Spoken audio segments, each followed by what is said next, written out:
Fido accepts house destroyed by tree as payment. But the reason it's like this, Grace Mitchell held the baby in her arms while watching her other 5 children play in the yard of the rented house. The money had run out 2 weeks ago, and the landlord had already threatened to evict them if she didn't pay the overdue rent. A widow for 8 months, ever since William died in a work accident, she couldn't find a job that paid enough to support 6 children alone. That's when Anthony Foster, the owner of the local store where William always bought on credit, appeared at her door with a strange proposal. He said there was a property that could settle the entire $3,000 debt her husband had left. But when Grace asked about the house, the man averted his gaze and murmured only that she needed to see it with her own eyes. "Do you accept or not, Mrs. Grace?" asked Anthony, nervously fidgeting with the hat in his hands. "Because if you don't accept, I'll have to collect the debt another way." Grace looked at her children. Daniel, 15, had stopped studying to help with his younger siblings. Emily, 13, took care of the house like an adult. The twins, Samuel and Benjamin, 9, had visibly lost weight in recent weeks. Lily, 6, still asked when her father was coming back. And little Ethan, only 8 months old, depended completely on her to survive. "I'll see the property," Grace decided, "but I want to take the children with me." "That's not a good idea, Mrs. Grace," Anthony hesitated. "The place isn't in suitable condition." "Mr. Anthony, I need to know where I'm going to live with my children. If you want me to accept, I need to see everything." The next day, Grace wore her best navy blue dress and got the children ready for the trip. Anthony arrived with a borrowed wagon, and during the entire hour-long journey to the property, he remained silent, only pointing the way to the driver. When they arrived at the location, Grace couldn't believe her eyes. An enormous old tree with a trunk the size of a small house supported in its branches a wooden construction that seemed to have been literally swallowed by the plant. The house was suspended about 3 meters off the ground, precariously propped between the thick branches, with part of the roof destroyed and some walls hanging dangerously. "My God," murmured Grace, covering her mouth with her hand. The children were speechless. Daniel was the first to recover from the shock. "Mom, that's not a house. It's a giant nest hanging in a tree." "How is anyone supposed to live up there?" asked Emily, holding Lily's hand.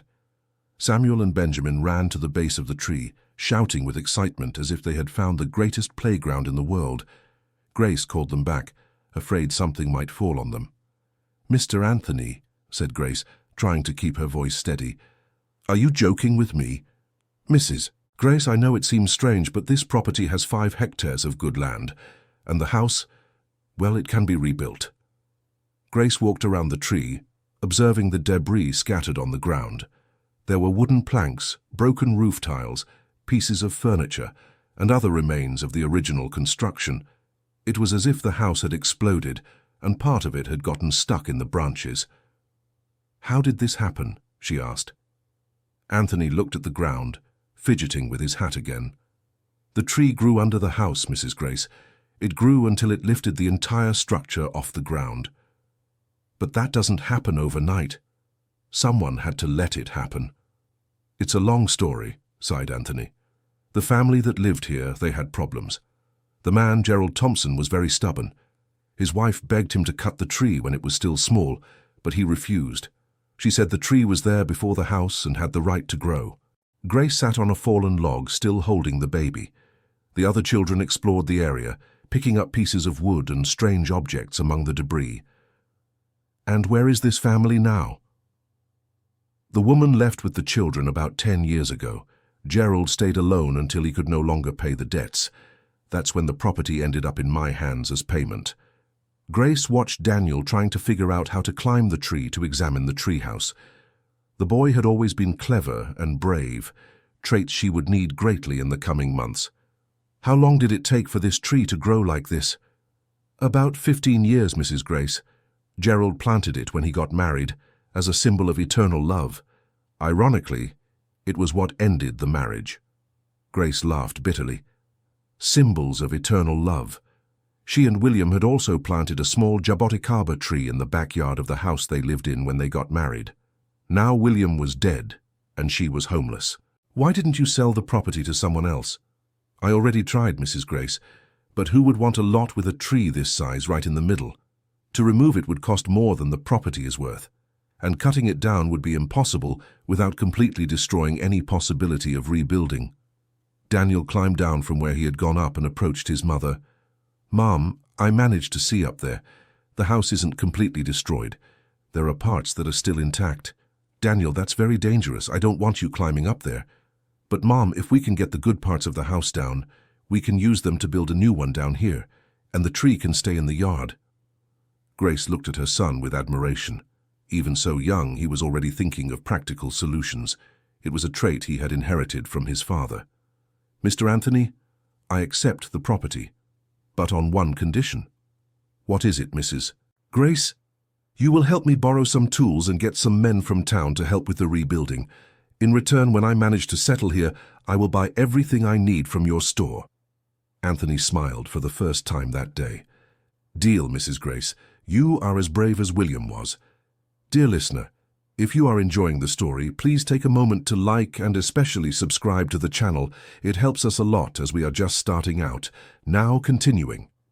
A week later, Grace and the children were back at the property with 2 ox carts loaded with their few belongings. Anthony had kept his word and managed to borrow some basic tools: saws, hammers, nails, and ropes.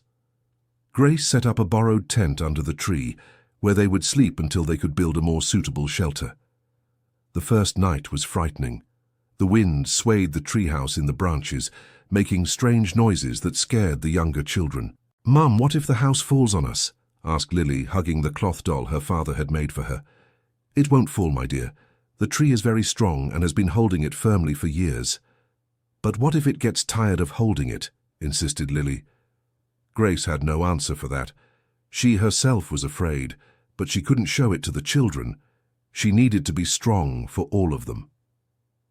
The next morning, Grace woke to the sound of voices. Leaving the tent, she saw 3 women standing near the property entrance, talking in low voices and pointing at the tree. "Good morning," greeted Grace, approaching with the baby in her arms. The women startled, as if they had been caught doing something wrong. "Oh, good morning," replied one of them, a lady with graying hair and a kind face. "You must be Mrs. Grace. I am Dorothy. I live on the neighboring property. These are my friends, Ruth and Linda." "Very pleased to meet you." "Are you really going to live here?" asked Ruth, a thin woman of about 50. "Yes, I am. Why do you ask?" The 3 women exchanged glances. "Mrs. Grace," said Dorothy carefully, "do you know the history of this property?" "I know the former owner let the tree grow and it lifted the house." "It's more complicated than that," sighed Linda, the youngest of the 3, a dark-haired woman of about 40. Gerald Thompson was not an easy person to deal with. Grace invited the women to sit on some tree stumps that served as makeshift benches. Daniel appeared to take care of the baby, allowing her to talk more freely. "Tell me," said Grace. "I need to know what I'm getting into." Dorothy took a deep breath before beginning.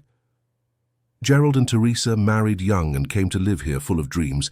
They built the house with their own hands and planted the tree on their wedding day, as Mr. Anthony must have told you.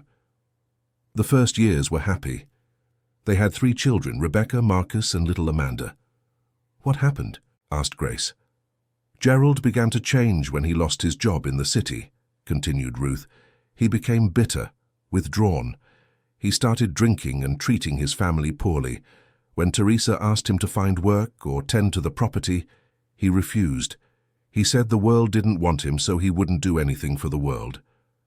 "And the tree?" "The tree kept growing," said Linda. "At first, Teresa thought it was cute, but when it started getting too big, she begged Gerald to prune it or transplant it somewhere else. He flatly refused." "Why didn't he want to cut it?" "Because it was the only thing in his life that was growing and thriving," explained Dorothy sadly. "Gerald saw the tree as a reflection of his own success. The bigger it got, the prouder he felt. It was as if it made up for all his failures in life."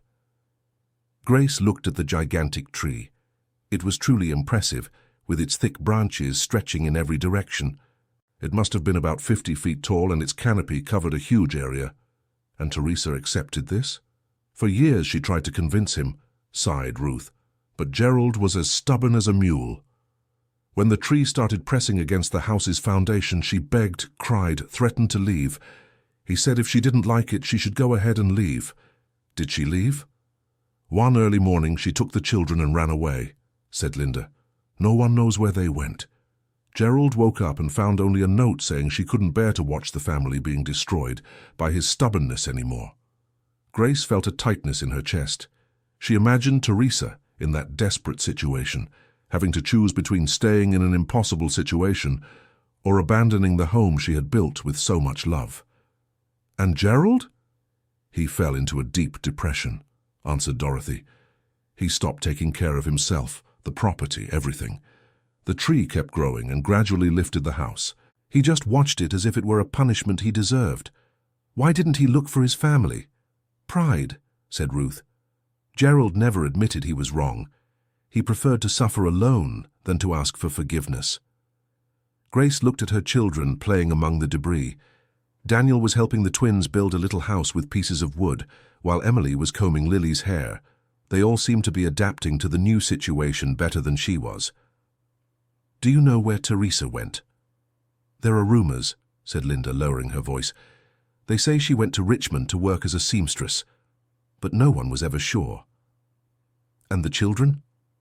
Rebecca must be about 25 now, Marcus about 22, and Amanda about 18, calculated Dorothy. Poor children, they grew up without their father because of his stubbornness. Grace became thoughtful. There was something in that story that touched her deeply, beyond the natural identification between two women who had suffered losses. Where is Gerald now? He lives in a boarding house in the city, answered Ruth. He works as a carpenter when he can get work, but people say he drinks a lot and isn't very reliable. Has he never come back here? Never, said Dorothy. I think he's afraid to face what he did. Grace stood up and walked to the base of the tree, running her hand over the rough trunk. The bark was marked by years of growth, layer upon layer of accumulated life. It was truly a magnificent specimen, but in the wrong place. Do you think it would be possible to convince Gerald to help with the rebuilding? The three women laughed bitterly. Mrs. Grace, that man has been bitter for 10 years. He won't want to help anyone, much less with a property that represents the biggest failure of his life. Perhaps he needs a second chance as much as I do, murmured Grace. You are very optimistic, said Linda, but be careful not to get hurt trying to fix what can't be fixed. After the neighbors left, Grace kept thinking about the conversation. There was something in the story of Gerald and Teresa that resonated with her own experience of loss and starting over. Perhaps she could learn something from their mistakes. Daniel approached, sweaty from the work of organizing the debris. Mum, I was thinking, if we can convince some men from town to help, we can take apart the part of the house that's in the tree piece by piece very carefully. Then we can use that wood to build a new house right here next to it. That would be very dangerous, Daniel. Not if it's done right. I looked closely at the structure up there. The house is supported by 3 main branches. If we tie ropes to each piece before taking it apart, we can lower everything without a problem. Grace looked at her son with pride. At 15, he was showing impressive maturity and planning skills. And what do we do with the tree? We leave it where it is, Mum. It can be the tree in our backyard. Who knows, maybe one day the twins can build a real tree house to play in. The idea was interesting. Instead of seeing the tree as a problem, why not see it as part of the solution? Grace imagined a beautiful house built next to the tree, with the generous shade of its branches protecting the family from the scorching sun. That night, after putting all the children to sleep, Grace stayed awake looking at the suspended house. The full moon illuminated the scene almost magically, making the structure look like a castle in the air. She thought of William and how he would react to that situation. He would probably laugh and make some joke about having to climb a tree to sleep. William always managed to find humor, even in the most difficult situations. "What would you do, my love?" she whispered to the wind. In response, she heard only the soft sound of branches moving and a strange noise coming from inside the treehouse. It sounded like footsteps or something being dragged. Grace stood up, alarmed. Was it possible that someone was up there? The house seemed too solid for it to be just the wind shaking loose structures. She grabbed a borrowed flashlight and shone it on the tree. She saw nothing, but the noise continued for a few minutes before stopping completely. The next day, Grace decided she needed to investigate what was inside the suspended house. She couldn't live there without knowing if it was safe or if there was some hidden danger. Daniel, always up for an adventure, offered to climb up. "Absolutely not," said Grace firmly. "If anyone is going up there, it's going to be me. Mum, I'm younger and more agile. And you're also all I have left of your father. I won't risk you on something like that." Grace examined the tree, looking for the best way to climb. The lowest branches were almost 2 meters off the ground, but there were some exposed roots that could serve as support. With help from Daniel and Emily, she managed to hoist herself up to the first branch. From there, the climb became easier. The tree was so old and robust that the branches were like a natural ladder. When she reached the level of the house, Grace was surprised by what she found. The construction was much more preserved than it seemed from below. There were 2 rooms practically intact, a bedroom and a small living room. The smell of mold was strong, but not unbearable.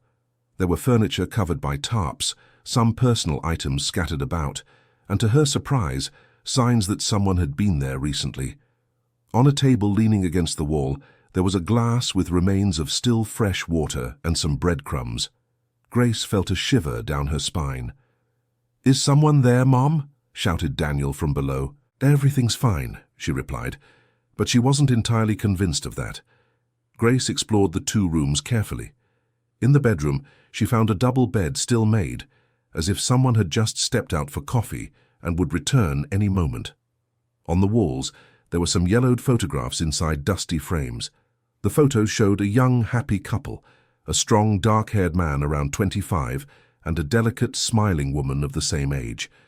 In some photos, they appeared with 3 small children all laughing and hugging. It must have been Gerald and Teresa with their children, in happier times. Grace felt a pang of sadness, seeing how much happiness had been lost to stubbornness and pride. In the living room, there was a rocking chair facing the window that overlooked the road. Grace imagined Teresa sitting there, watching the world below, while the tree gradually lifted her house off the ground. Under the seat of the chair, Grace found something that made her stop, a bundle of letters tied with a faded red ribbon. With trembling hands, she undid the bow and opened the first letter. The handwriting was feminine and delicate, but conveyed desperation. "My dear Gerald, I know you are reading this while I take care of the children downstairs. I ask once again that you consider cutting down our tree. It is starting to press against the kitchen wall, and I fear the house cannot withstand it much longer. The neighbors have already started to comment, and the children are ashamed to bring friends here. Please, my love, do this for our family. With love, Teresa." Grace felt her eyes fill with tears. She could imagine the woman's desperation, watching her house and her family being slowly destroyed by a situation that could have been easily resolved. She opened the second letter. "Gerald, the cracks in the wall are getting bigger. Last night I heard the wood groaning as if it would break. The children are afraid to sleep at home. Rebecca asked me if we will have to live on the street. I love you, but I can no longer live like this. If you do nothing by the end of the month, I will have to think about our safety. Teresa." Grace looked around the room, trying to imagine what it must have been like for the family to live there while the house gradually separated from the ground. It must have been terrifying. The third letter was even more desperate. "My love, today, Rebecca hurt her leg when the kitchen floor gave way a little. She could have been seriously injured. I can no longer expose our children to this danger. If you love me, if you love your children, cut that tree down tomorrow. If you do not, I will know your stubbornness is more important than our family. Last chance, Gerald. Teresa." Grace looked at the date of the letter. 3 days before Teresa left with the children. There were more letters in the bundle, but Grace could not continue reading. That woman's pain was palpable, echoing through the years like a silent cry for help that was never heard. She carefully put the letters away. There was something in those yellowed papers that could be important later. As she explored the room further, Grace found other revealing objects. The children's toys, small clothes stored in a box, a wall clock that had stopped exactly 10 years and 2 months ago. Everything had been preserved like a museum of family tragedy. Grace began to suspect that someone still visited that place regularly. When she was about to climb down, she heard voices from below. Daniel was talking to someone. "Mom, there's a man here who wants to speak with you," shouted Daniel. Grace climbed down from the tree more hurriedly than she had gone up, almost slipping twice. When she reached the ground, she saw a man of about 50, with graying hair, simple clothes, and a heavy expression, watching the tree with a mixture of anger and sadness. "So you must be Grace," he said without greetings. "Yes, and you are Gerald Thompson, the idiot who lost his family because of this damned tree." Grace was speechless for a moment. The man before her was visibly the aged and embittered version of the happy young man from the photographs she had just seen. "Mr. Gerald, I came to warn you that you are making a terrible mistake living here," he interrupted. "This place is cursed. Everything it touches turns to ruin." Daniel positioned himself protectively beside his mother, clearly distrusting the man's aggressive tone. "Why do you say that?" asked Grace calmly. "Because I destroyed my family here, and you will destroy yours too," Gerald replied bitterly. "This tree has the power to take away everything that matters to a person." Grace looked at Gerald more carefully. Despite the bitterness, she could see genuine pain in his eyes. It was the look of a man who had lost everything he loved and blamed himself for it every day. "Mr. Gerald, may I offer you some coffee? I would like to talk with you." "There's nothing to talk about," he grumbled. "I just came to warn you. Now I'm leaving and I won't ever come back." "Wait," said Grace firmly. "I found some things up there that perhaps you'd like to have back." Gerald stopped in his tracks, turning slowly.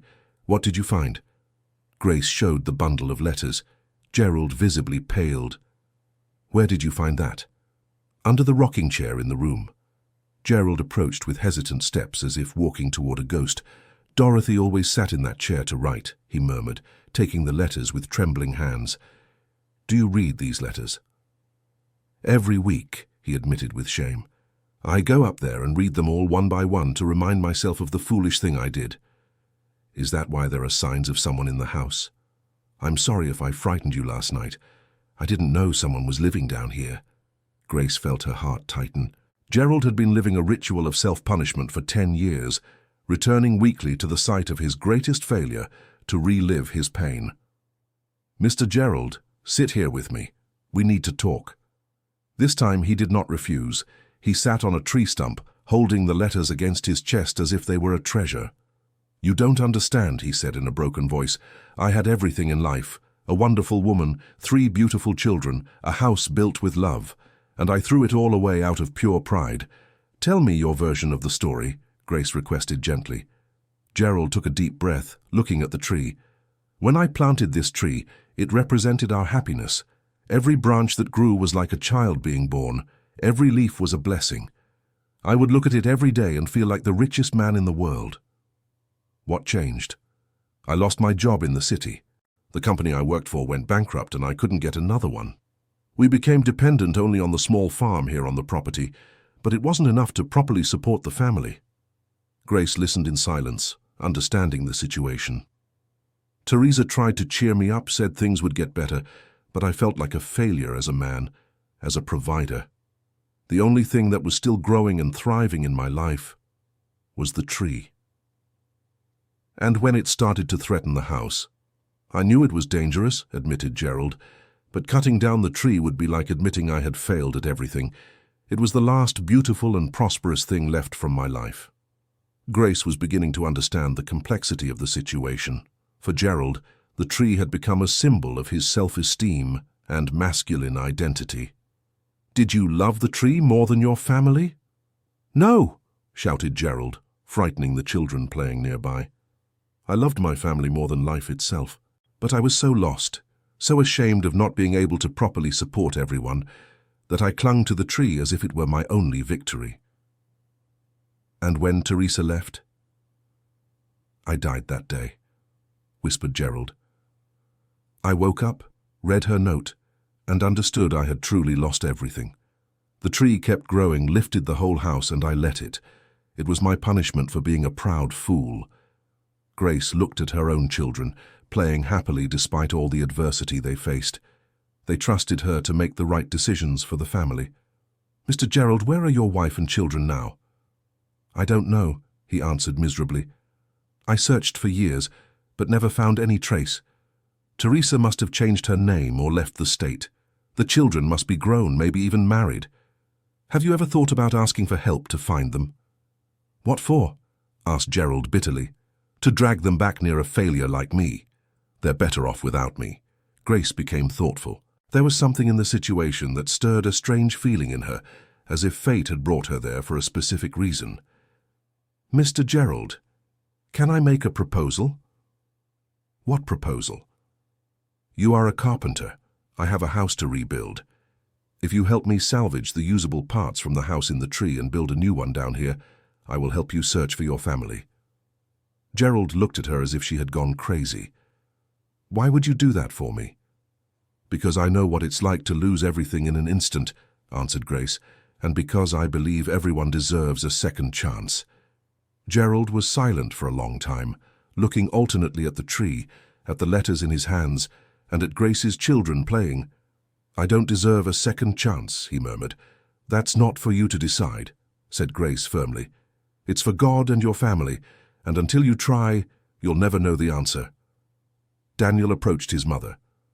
"Mom, if Mr. Gerald knows the house better than anyone, he can help us take it apart safely."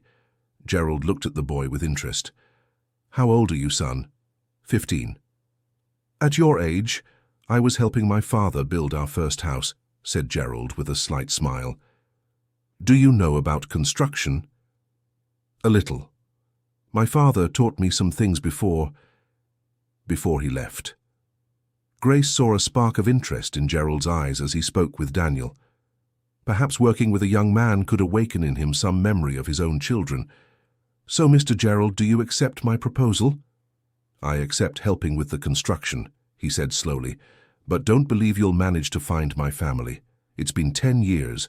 They must have completely rebuilt their lives." "We'll see," smiled Grace.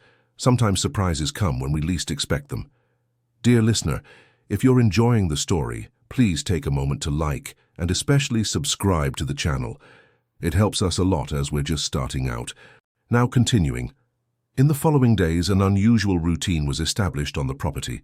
Gerald would arrive every morning with his tools and work side by side with Daniel on planning the disassembly of the treehouse.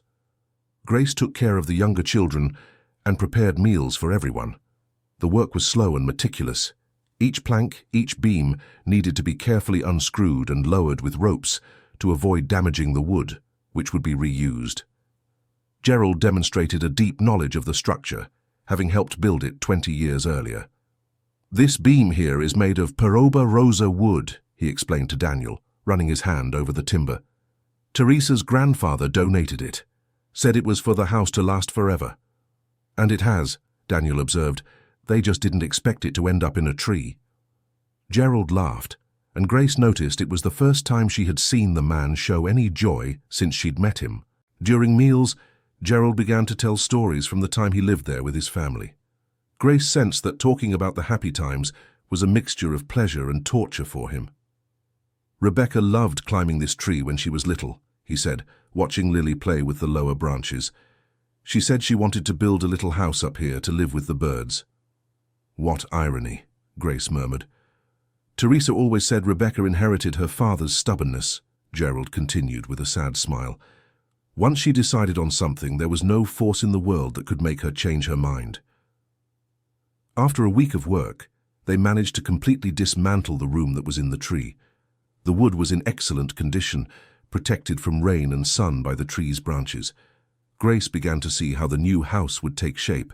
It would be smaller than the original, but cozy and safe for her family. One afternoon, while Grace was hanging clothes on an improvised clothesline, Gerald approached with a thoughtful expression. "Mrs. Grace, may I ask you a question?" "Of course." "Why are you doing this for me? You don't know me. You owe me nothing." Grace stopped what she was doing and looked at him. "Mr. Gerald, when my husband passed away, many people turned their backs on me. They said I wouldn't be able to raise 6 children alone, that I should put some in an orphanage. Other people helped me without asking for anything in return. And what does that have to do with me? You lost your family because of pride. I almost lost mine because of despair. The difference is, I had people who extended a hand to me when I needed it most. Gerald fell silent, absorbing her words. You deserve the chance to fix your mistake, Grace continued, and I believe God crossed our paths for a reason. Do you really think I can find Teresa and the children? I think you need to try. Not for the outcome, but for yourself. You won't have peace until you know what happened to them. That night, after the children were asleep, Grace kept thinking about how she could help Gerald find his family. She didn't have much money, but perhaps there were other ways. The next day, she asked Anthony Foster to take her into town. She wanted to visit the records office and talk to some people who might have information about where Teresa had gone. At the records office, the clerk was helpful but didn't have much information. He only confirmed that Teresa had requested a duplicate copy of the children's birth certificates 10 years ago, which suggested she indeed planned to leave the area. Did she mention any destination? Grace asked. Not directly, but I remember she asked about the documents needed to enroll children in a school in another state. It was a vague lead, but it was something. Grace also visited the local church, where she spoke with the priest who had officiated Gerald and Teresa's wedding. Teresa was one of the best people I ever knew, said the priest, an elderly and kind man. She suffered greatly trying to keep the family together. When she came to say goodbye, I knew she had made a very difficult decision. Did she say where she was going? Not specifically, but she mentioned she had a sister who could help her start over. Do you know where that sister lives? If I'm not mistaken, she was working in Richmond at the time. But that was 10 years ago. Grace mentally noted the information. Richmond was the same city the neighbors had mentioned as Teresa's possible destination. When she returned to the property, she found a scene that moved her deeply. Gerald was teaching Samuel and Benjamin how to use a hammer, showing them how to hammer without hurting their fingers. His patience and affection for the boys were evident. You have skillful hands like your father must have had, Gerald was saying. With practice, you could become excellent carpenters. The twins listened to him with admiration, absorbing every word as if it were sacred wisdom. Grace realized that Gerald was reliving through her children the experience of teaching and guiding that he had lost with his own. Mr. Gerald, Grace called, I need to speak with you. They moved a little away from the children to talk in private. I got some information about Teresa, said Grace. It seems she did go to Richmond and had a sister who might have helped her. Gerald's eyes lit up with cautious hope.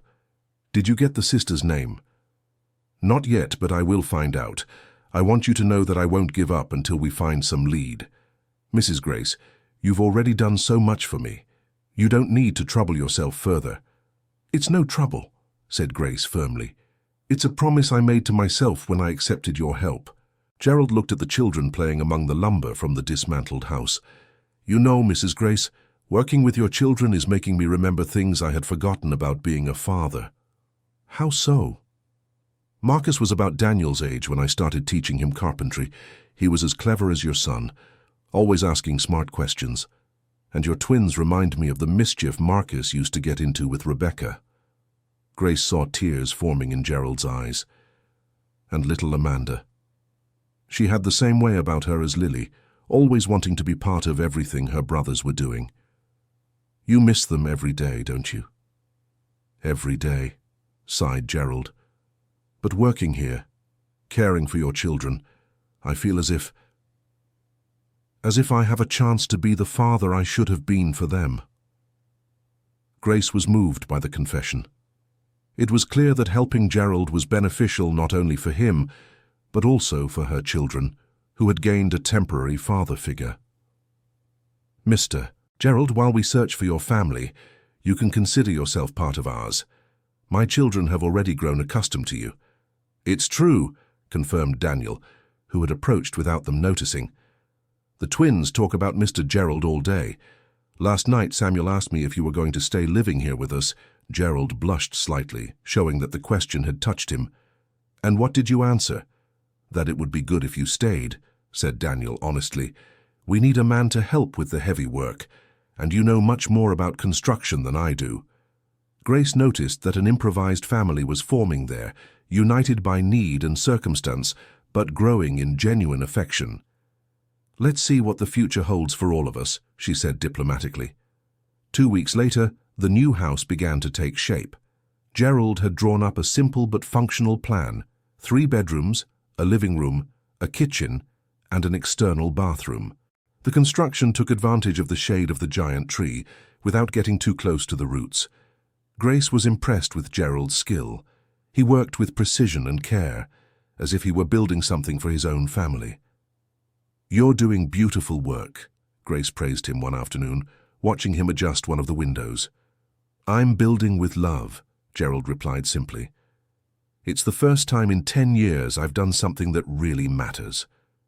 Emily, who had turned 14 that week, approached shyly. "Mr. Gerald, can I ask a question?" "Of course, child. Do you think your daughter Rebecca would look like me if she were here?" Gerald stopped working and looked at Emily carefully. The girl had long brown hair, intelligent dark eyes, and a gentle but determined manner. "Rebecca would be exactly like you, Emily.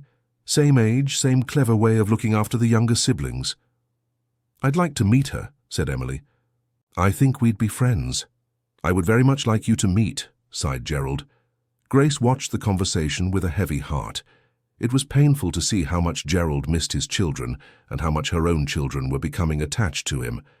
That night, Grace made a decision. The next day she would take the first bus to Richmond and wouldn't return without finding some clue about Teresa and the children. When she told Gerald her plans, he became agitated. "Mrs. Grace, that's dangerous. You don't know Richmond, you don't know where to start looking." "I'll manage. I've been through worse things." "And the children? Who will take care of them?" "You will," said Grace naturally. Gerald turned pale. "Me? But I don't know how to take care of children alone." "Yes, you do. You've been doing it for 20 days here, and Daniel can help with anything you need." "But what if something happens? What if one of them gets sick?" "Mrs. Dorothy lives next door and can help in emergencies. You'll be fine." Grace saw the panic in Gerald's eyes and understood. He was afraid not of being unable to care for the children, but of becoming even more attached to them and suffering another loss. "Mr. Gerald," she said gently, "don't be afraid to love again. Love doesn't diminish when it's shared, it multiplies. What if I find my family and they don't want me back? What if I have to leave you all too? Then we will be grateful for the time we had together, but at least you will know the truth, and that is better than living in doubt forever." Gerald nodded slowly, still fearful but understanding the logic. "When do you plan to travel?" "Early tomorrow. I want to take advantage of it being Saturday and maybe find more people at home." "Mrs. Grace, if you really do find Teresa, what will you say to her?" Grace thought for a moment. "I'll tell the truth, that I met a remorseful man who spent 10 years paying for his mistake and who loves his family more than his own life." "And if she says it's too late?" "Then at least everyone will know that you tried, and that will be something." The next morning, Grace said goodbye to the children with a heavy heart. It was the first time since William's death that she had been separated from them for more than a few hours. "Mum, do you promise you'll come back soon?" asked Lily, hugging her doll. "I promise, my child. And when I come back, I might have a good surprise for everyone." Daniel took on the responsibility of caring for his younger siblings with impressive maturity for his 15 years. "Don't worry, Mum. Mr. Gerald and I will take care of everything here." Grace looked at Gerald, who was clearly nervous about the responsibility. "You'll be fine," she said, lightly touching his arm. "Trust your fatherly instinct. He didn't die, he was just sleeping." The bus trip to Richmond took almost 4 hours. The whole way, Grace thought about how to approach the search. Richmond was a big city with thousands of people. Where to begin? When she arrived at the bus station, Grace felt lost in the middle of the crowd. She had never been in such a big city alone, but she remembered the advice William always gave. When you don't know where to start at the beginning. Grace decided to look for churches in the city. If Teresa was a religious person, as the priest had mentioned, perhaps someone at some parish might know her. The first church she visited was the Metropolitan Cathedral in the city centre. The priest was kind but didn't know anyone matching Teresa's description. At the second church, in a neighborhood called Windsor Farms, Grace had more luck. The parish secretary, an elderly lady named Mrs. Beatrice, furrowed her brow when Grace described Teresa. "They're a woman with 3 children, who arrived here about 10 years ago. The name was Teresa, right?" "Yes, Teresa Thompson." "Here she went by Teresa Silver, but it could be the same person. She attended the 6 o'clock Mass every morning with the 3 children." Grace felt her heart race. "Do you know where she lived?" "In a tenement near the factory district. She worked at a tailoring shop as a seamstress. A very hard-working woman, poor thing." "And does she still live there?" "Oh no, she moved about 5 years ago. She managed to save some money and rented a small house in a better neighborhood for her children to study." "Would you know where?" Mrs. Beatrice thought for a moment. "If I'm not mistaken, it's in the St. Bernard neighborhood, but I don't know the exact address. You could try talking to Mrs. Margaret, who worked with her at the tailoring shop. She should know." Grace wrote down the name of the tailoring shop and thanked her, moved. She was finally getting close to finding Teresa. The tailoring shop was on a busy street downtown. It was an old building with several noisy sewing machines and dozens of women working. Grace asked for Mrs. Margaret and was introduced to a woman about 60 years old, with graying hair and a gentle gaze. "Teresa Silver, of course I remember her. She worked here for 8 years, an excellent seamstress and a person of integrity. Do you know where she lives now?" "Yes, I do. She opened a small tailoring shop of her own at home in St. Bernard. I can even give you the address." Grace could barely control her anxiety as Mrs. Margaret searched for the address in an old notebook. "Here it is, Flower Street, number 237. It's a simple little house, but cute. Teresa was very proud when she managed to leave the tenement." "How are her children?" "Rebecca is in college, studying education. Marcus works at a mechanic's shop and studies at night. And Amanda is in her 2nd year of high school. All very studious." Grace felt a deep emotion knowing the family had prospered, despite all the difficulties. "Mrs. Margaret, may I ask one more question? Did Teresa ever mention her ex-husband?"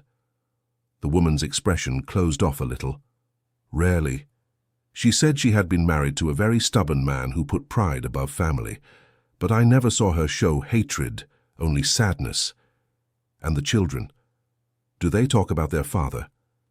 "In the beginning, when they were little, they asked a lot, especially Marcus, who missed him terribly, but over time they got used to living only with their mother."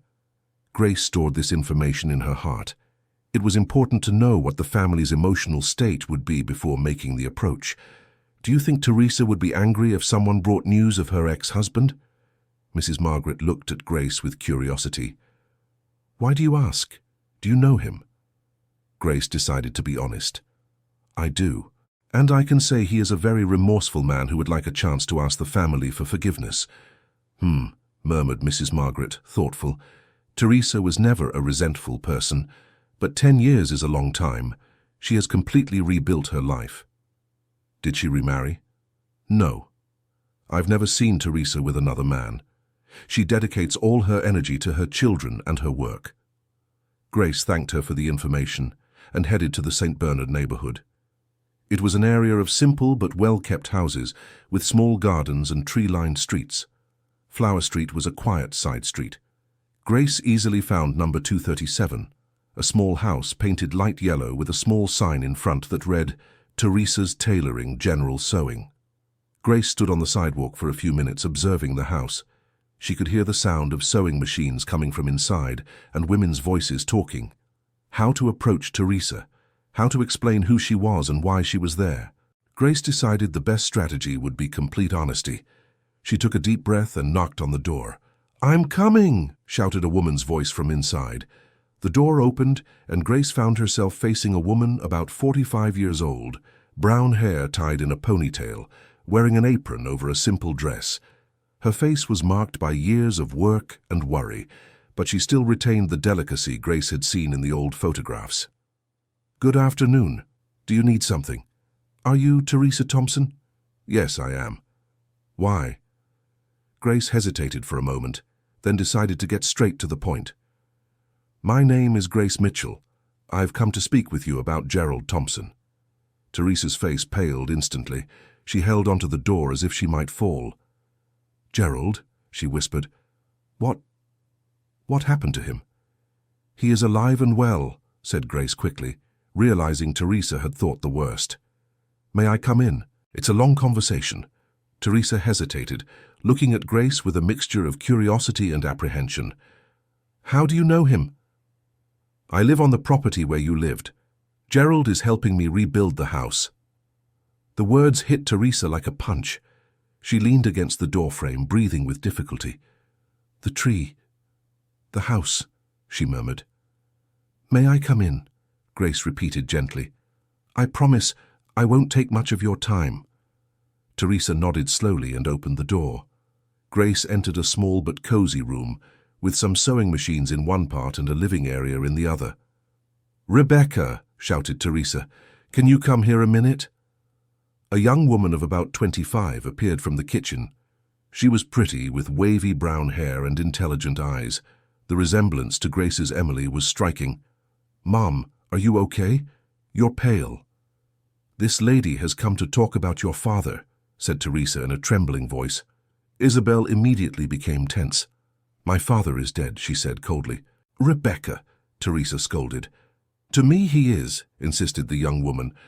A man who abandons his family doesn't deserve to be called a father. Grace realized the situation would be more complicated than she had imagined. There was clearly a lot of resentment, especially on Rebecca's part. May I tell you how I met Gerald? Asked Grace. Teresa nodded and indicated the sofa for Grace to sit. Grace told the whole story, how she had become a widow, how she had accepted the property as payment for a debt, how she had found Gerald reading Teresa's letters in the treehouse. He goes up there every week to read the letters, said Grace. He's been doing it for 10 years. It's as if he's punishing himself for what he did. Teresa began to cry silently.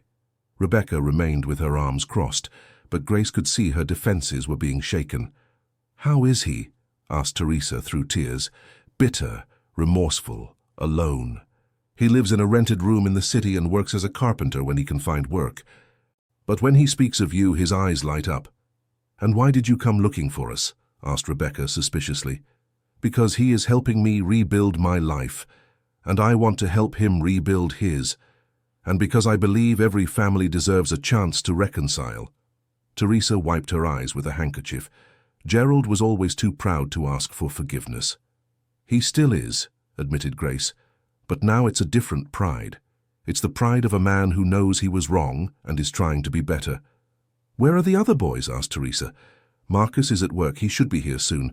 Amanda is at school, replied Rebecca. Grace waited, giving Teresa time to absorb the information. He asks about us, Teresa asked timidly.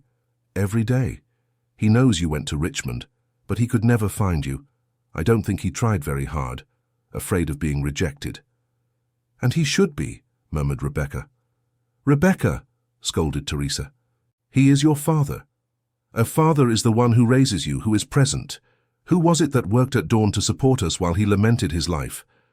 Grace looked at Rebecca with understanding. You have every right to be angry with him. But aren't you curious to know how he is, to hear his side of the story? Rebecca hesitated. What is his side? Grace told her about the conversation she had with Gerald, about how he had lost his job and felt like a failure as a man, about how the tree had become the symbol of his shattered self-esteem. That doesn't justify what he did to us, said Rebecca, but with less conviction. It doesn't justify, agreed Grace, but it explains. And sometimes understanding is the first step to forgiving. Teresa was silent for a long time, looking out the window. How are your children, Grace? There are 6. The oldest is 15. The youngest is 8 months. My God, how do you manage to care for so many children alone? With difficulty. But Gerald has been helping me a lot. He's teaching my oldest about carpentry, looking after the little ones when I need it. It's as if he's gained a temporary father. Teresa smiled sadly. Gerald was always good with children when he wasn't bitter. Mom, said Rebecca softly, do you still love him? The question caught Teresa off guard. She looked at her daughter with tear-filled eyes. Part of me will always love the man he was before everything went wrong, but I don't know if I can forgive the man he became. What if he has changed? Asked Grace. What if years of remorse have turned him into a better person? 10 years is a long time, sighed Teresa. We have changed a lot too. We are no longer the same family we were. At that moment the door opened, and a young man of about 22 entered. He was tall and strong, physically resembling Gerald, but with a sweetness in his eyes that he must have inherited from his mother. "Hi, Mom." "Hi, Isa," he greeted, then looked curiously at Grace. "Marcus," said Teresa with a trembling voice, "this lady has come to give us news of your father." Marcus stopped where he was, as if shocked. "My father?" Grace repeated the story briefly for Marcus. The young man listened in silence with an expression caught between hope and distrust. "He really reads Mum's letters every week." "Yes, and he cries when he reads them." Marcus sat down heavily in a chair. "I used to dream that he would show up at our door asking for forgiveness," he said quietly, "especially in the early years. Every time someone knocked on the door, I ran thinking it might be him." Rebecca approached her brother and put a hand on his shoulder. "Me too," she admitted. "As angry as I am, part of me always wanted him to come back." Grace felt she was witnessing a moment of family truth. "What if you went to visit him?" she suggested. "It doesn't have to be to forgive or to become a family again. Just to talk, to clear things up." "Go there?" asked Teresa nervously. "Or he can come here if you prefer neutral ground." The three fell silent, each processing the possibility. "I'm afraid," admitted Teresa. "Afraid of opening wounds that have already healed. And I'm afraid of being disappointed once again," added Rebecca. "And I'm afraid of finding out I spent 10 years feeling angry at someone who has changed," said Marcus. Grace understood all their fears. They were legitimate and understandable concerns. "How about this? He doesn't know I came looking for you. I can go back and tell him I found you, but that you need time to decide if you want a reunion. Then you can think calmly, talk among yourselves, and later send me a message with your decision." The proposal seemed to ease the pressure of the moment. "That seems fair to me," said Teresa. "How much time do you think you would need to decide?" "A week?" suggested Marcus. "Perfect. I'll give you my address so you can send me a message." Grace wrote the address of the property on a piece of paper and handed it to Teresa. "Just one more thing," said Grace. "If you decide to meet with him, do it with an open heart. Gerald carries a lot of guilt and pain. He needs honesty but also compassion." "And if we decide we don't want to see him?" asked Rebecca. "Then I'll tell him the truth, and he'll have to accept it. At least he'll know you're well, and that he managed to find you to ask for forgiveness, even if from a distance." Grace said goodbye to the family and left with a heavy heart. She didn't know what their decision would be, but at least she had planted the seed of possibility. During the trip back, Grace thought of Gerald. How would he react to knowing she had found the family? Would he be angry that she went after them without telling him? Or would he be grateful that she did what he didn't have the courage to do? When she arrived at the property, it was already night. Grace found all the children sleeping, and Gerald sitting before an improvised campfire, watching the flames thoughtfully. "How are things here?" asked Grace, sitting beside him. "Better than I expected," admitted Gerald. "The children are easier to care for than I remembered. Daniel helped me a lot, and the girls are very obedient." "And how did you feel taking care of them?" "Like I had become a father again after 10 years, he replied with a sad smile. "It was good and painful at the same time." Grace took a deep breath. It was time to tell him about her trip. "Mr. Gerald, I need to tell you something important." "What is it?" "I found Teresa and your children." Gerald froze as if he had stopped breathing. "You... what?" "I found your family in Richmond. I talked to them about you." Gerald stood up abruptly, pacing in circles like a caged animal. How are they? What did they say? Do they hate me?" "Mr. Gerald, sit down. I'll tell you everything calmly." Grace recounted in detail her trip to Richmond, the meeting with the family, each of their reactions. "Is Rebecca angry with me?" asked Gerald in a broken voice. "She's hurt. But beneath the anger, I saw that she still cares about you. And Marcus? Marcus seems more open to reconciliation. He said he used to dream that you would come back. And Teresa? Teresa is confused. She still has feelings for you, but she's afraid of getting hurt again." Gerald began to cry, hiding his face in his hands. "They're better off without me," he sobbed. "Why did I have to be so stubborn? Why didn't I cut down that damned tree?" "Mr. Gerald," said Grace firmly, "stop feeling sorry for yourself and listen to me. Your family has agreed to think about whether they want to meet with you. They will send an answer in a week." Gerald lifted his head, his eyes red from tears. They're considering seeing me?" "They are. I can't guarantee what the answer will be, but at least they will consider the possibility. Grace, I don't know how to thank you.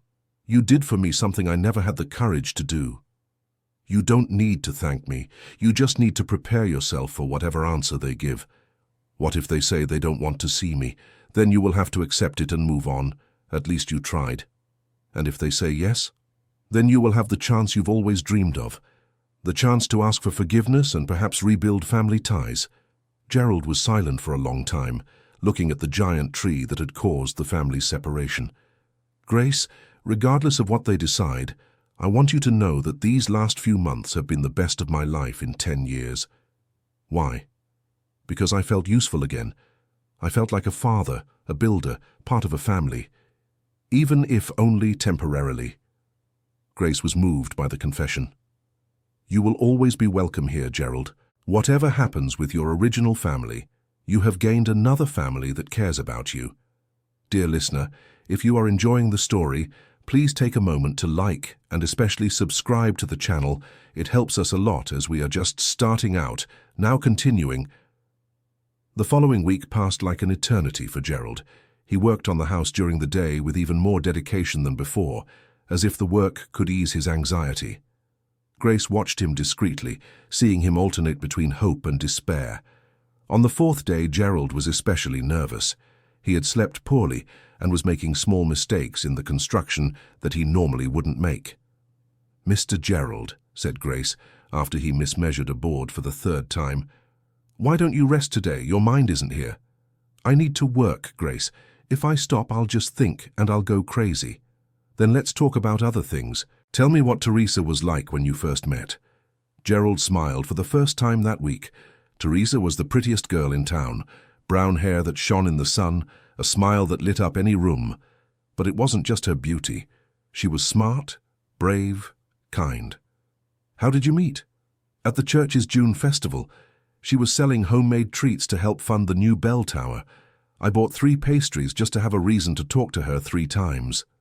Grace laughed, imagining a young and smitten Gerald. "And was she interested in you?" "Not at first," Gerald admitted with a laugh. "She thought I was too full of myself. I had to prove I was a serious and hard-working person." "How did you do that?" "I offered to help build the bell tower for free.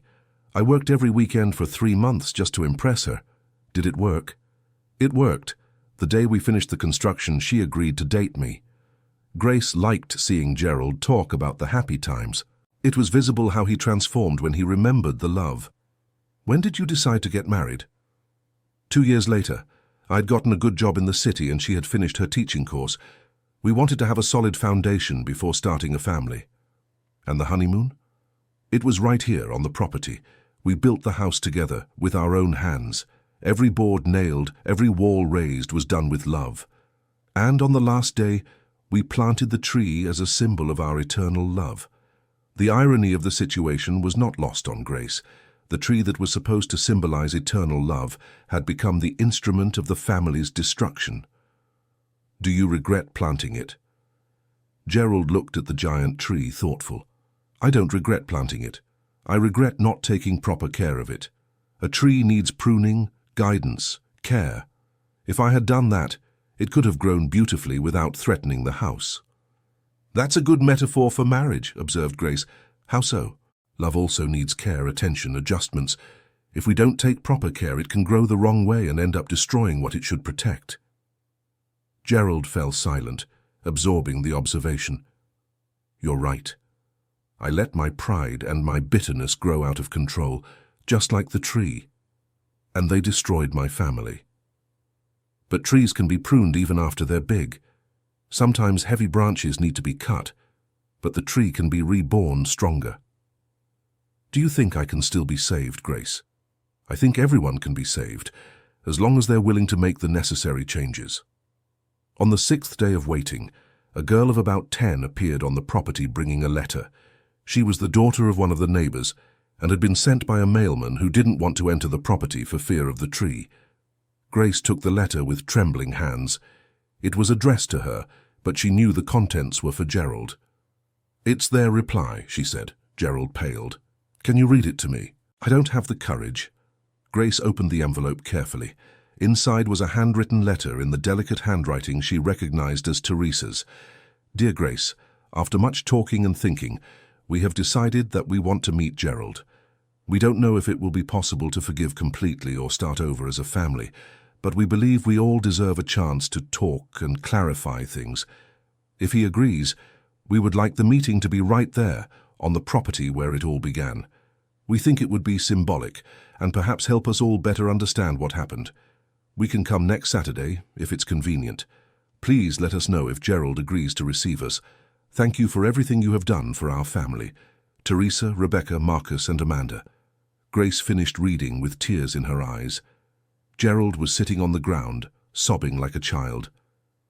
They want to see me," he murmured through tears. "They do, but Mr. Gerald, do you understand it won't be easy?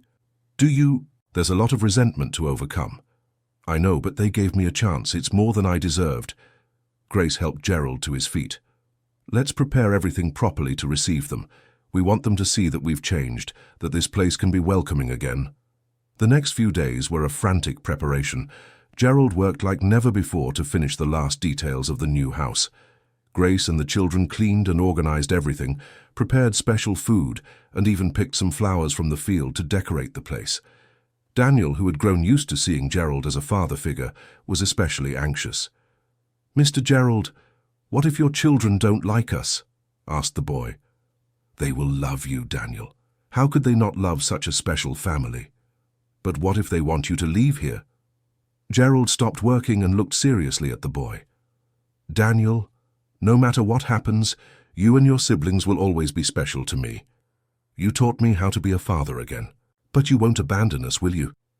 "Never," promised Gerald, hugging the boy. "You are part of my family now." Emily was also worried, but for different reasons. "Mom, will Rebecca be pretty?" she asked. "Why do you ask?" "Because Mr. Gerald said she would look like me. I want to know if I look like a pretty girl." Grace laughed at her daughter's innocent vanity. "You are beautiful, my daughter, and I'm sure Rebecca is too." On Saturday morning, Gerald woke before sunrise. Grace found him sitting under the tree, looking at the house they had rebuilt together. "How are you feeling?" she asked. "Terrified," admitted Gerald. "What if they look at me and see only the failure who abandoned his family? Then you will prove you are no longer that man. You will show them the man you've become through repentance and change." "Grace, may I ask a favor?" "Of course. Stay close during the conversation. I think I'll need moral support. I'll be here, and my children too. They will see that you are loved and respected by an entire family." Around 10 in the morning, they heard the sound of an engine approaching. An old but well-kept car stopped at the entrance to the property. Grace saw Gerald trembling from head to toe. "Take a deep breath," she said. "Remember, they came because they want to talk. That's already a victory." 4 people got out of the car and walked slowly toward the tree. Grace recognized Teresa and Rebecca immediately. Marcus was taller and stronger than she remembered, and there was a girl of about 18 who must have been Amanda. Gerald stood up on wobbly legs, as if he might fall at any moment. The family stopped about 5 meters away, clearly nervous. There was a moment of absolute silence, broken only by the sound of the tree leaves rustling in the wind. It was Marcus who broke the silence. "Father." The simple word struck Gerald like lightning. He began to cry again. "Marcus, my boy, how you've grown. Father, we came to talk," said Rebecca, her voice trembling slightly. "I know, daughter. Thank you for coming. Thank you for giving me this chance." Amanda, who had left home as a small child, watched Gerald with more curiosity than anger. "Father, I hardly remember you," she said honestly. "I know, my little one. You were so young when—" When I made everything go wrong. Teresa took a step closer. Gerald, you look different. 10 years can change a person a lot, Teresa. I hope for the better. Grace watched the scene, moved, but realized her presence might be making the family uncomfortable. She was about to step away when Gerald called her. Grace, please, introduce your children. I want my family to meet the people who helped me become human again. Grace called the children who were watching shyly from a distance. This is my family, said Gerald with pride. Grace, who taught me about courage and starting over. Daniel, who taught me that a father is someone who teaches and guides. Emily, who taught me that love doesn't diminish when it's shared. Samuel and Benjamin, who taught me to laugh again. Lily, who taught me that innocence can be wisdom. And little Ethan, who taught me that life always deserves another chance. The introduction visibly touched Gerald's family. Rebecca approached Emily and smiled. You look just like me when I was your age. Mr. Gerald always said that, replied Emily. He talks about you all a lot. What does he say? Asked Marcus, curious. That you are the most important people in his life, answered Daniel, and that he regrets losing you every single day. Teresa addressed Grace. Thank you for taking care of him and for giving us this opportunity. It was a pleasure. Gerald became part of our family. Amanda was watching the giant tree with fascination. Father, is it true the house was stuck up there? It's true, my daughter, and it was my stubbornness's fault. Can I climb up to see? Amanda, scolded Teresa. It's dangerous, dear, said Gerald. We've almost finished taking it all down. But it must have been amazing to live in a tree house, said the girl with admiration. Grace noticed that Amanda, having been very young when the family separated, didn't carry the same emotional weight as her older siblings. Shall we sit and talk properly? Suggested Grace, pointing to some logs that served as benches. The family settled in a circle. Grace noticed that, unconsciously, they had sat in hierarchical order. Gerald and Teresa at the ends, the children in the middle, and she with her children completing the circle. Where do we begin? Asked Teresa. With the truth, answered Gerald. The whole truth about what happened and why it happened. Gerald told his version of the facts with details he had never revealed before. He spoke about the shame of losing his job, about how he felt like a failure as a man, about how the tree had become his last symbol of success. But why didn't you talk to me about this? Asked Teresa. I was your wife. We were together to face difficulties. Because I was ashamed, admitted Gerald. Ashamed I couldn't support my family properly. Ashamed I had failed as a provider. Gerald, I never cared if we had a lot or a little money, said Teresa with emotion. What mattered to me was having you by my side, facing everything together. I know that now. But back then I could only see my own failure. Rebecca spoke up for the first time. Dad, you can't imagine what it was like for us to leave home in the dead of night without even being able to properly say goodbye to the life we had. Tell me, daughter. Tell me everything. I deserve to know the suffering I caused. Rebecca took a deep breath. We slept in the car the first night because we had nowhere to go. Mum cried all night. Marcus and I tried to comfort Amanda, who kept asking why we had left without you. And me? Asked Gerald, his voice breaking. What did you say about me? The truth, answered Marcus. That you had gotten lost, but that one day you might find your way back to us. Did you hope I would come after you? For years, admitted Teresa. Every time the phone rang, every time someone knocked on the door, I thought it might be you coming to get us. Why did I never come? Gerald asked himself. Why was I so proud? Because you were hurt, said Grace gently. Hurt people sometimes make bad decisions. Dad, said Amanda, I don't remember much from that time, but I remember you always used to toss me in the air and make me laugh. Why did you stop doing that? The innocent question from his youngest daughter broke Gerald's defenses completely. He began to sob, hiding his face in his hands. Because I forgot how to be happy, my little one. I let sadness and pride take over me. Amanda stood up and approached her father, placing her hand on his shoulder. But do you remember now? Do you remember how to be happy? Gerald looked at his daughter through the tears. I started remembering while working with Grace's family. They taught me that being a father isn't about being perfect. It's about being present, about loving, about teaching. "Can you teach me some things too?" asked Amanda timidly. "Would you like that?" "I would. I've always been curious about what it's like to have a father." The conversation gradually became less tense. Grace's children began to interact with Gerald's children, creating a lighter atmosphere. Samuel and Benjamin showed Marcus how they had helped build the new house. Daniel asked about the young man's profession as a mechanic. Emily and Rebecca talked about school and dreams for the future. "Do you really want to be a teacher?" Rebecca asked Emily. "I do. Just like my dad said you wanted to be." "I'm finishing my teaching degree," confirmed Rebecca. "I've always wanted to teach children." "When you finish, could you give lessons to us here?" asked Lily, who had joined the conversation. Rebecca laughed. "It would be fun to have a school under a giant tree." "Actually," said Gerald, "I was thinking about something. Grace, you said you wanted the children to study, but the school in the city is far." "That's true. Daniel already lost a year because we couldn't afford the transportation every day. What if we created a school right here?" suggested Gerald. "Rebecca could teach all the children in the area. There are several rural families with the same problem." The idea visibly excited Rebecca. "Would that be possible? I mean, legally?" "We'd have to check the procedures," said Teresa. "But many rural communities have small schools like that." Grace was moved by the possibility. "It would be a dream come true. My children could study without leaving home. And we could build a classroom right here next to the house," added Daniel excitedly. Gerald looked at the family, watching the possibilities unfold. Would you consider moving back here to live?" The question created a moment of silence. It was the fundamental issue everyone had been avoiding addressing directly. Teresa looked around, observing the changes on the property. "It's very different from how it was before," she murmured. "For better or for worse?" asked Gerald anxiously.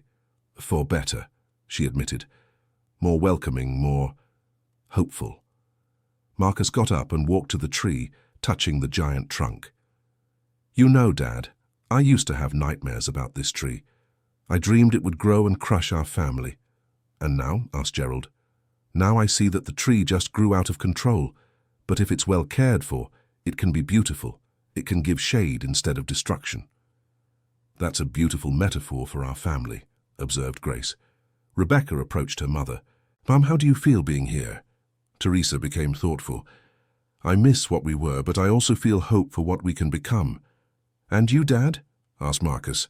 "What are your plans for the future?" "I want to be the man you deserve as a father," answered Gerald. "It doesn't matter if that means living here in Richmond or anywhere else. What matters is being close to you and being present in your lives." Grace realized it was time to give the family some space to talk alone. "How about if I prepare a special lunch for everyone?" she suggested. "You all stay here and talk freely." "Can I help?" offered Teresa. "That would be great. Cooking together, we can talk too." The two women headed to the kitchen of the new house, leaving Gerald with the children. In the kitchen, Teresa observed the details of the construction in admiration. "Gerald did a beautiful job," she commented. "He worked with a lot of love," confirmed Grace. "Every board nailed was done thinking of the children's well-being." "Grace, can I ask a personal question?" "Of course." "Do you have feelings for Gerald?" The question caught Grace off guard.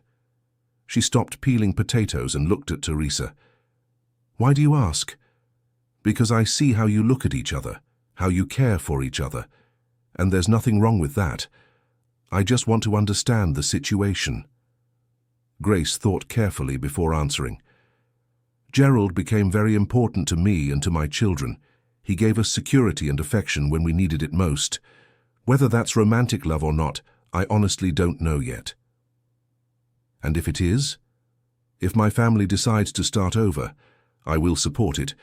If they want to take Gerald away, I will let him go with a heavy heart, but at peace. His happiness is important to me." Teresa smiled sadly. "You are a very generous person, Grace. And you are a very strong woman, Teresa. Raising 3 children alone, rebuilding your life from scratch, you are an example.